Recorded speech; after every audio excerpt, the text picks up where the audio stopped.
Hi everyone, welcome back to our channel. Today in this video, we are going to see how to make Spectrum TV app default on Samsung TV, auto launch and home screen shortcut.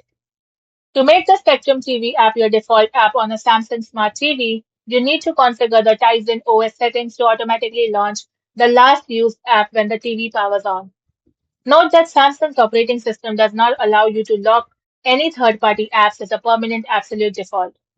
The auto run last app method is the only official workaround to make it open automatically when you turn on the TV.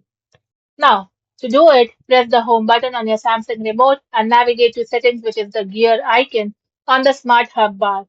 From there, select smart features and turn on auto run last app. Quick tips for easy access. If you prefer to browse the main menu but want to fastest access to the app, arrange your home screen ribbon. Move to front. Highlight the Spectrum TV app on your home screen. Then rearrange. Press and hold the select/center button on your remote until a menu pops up.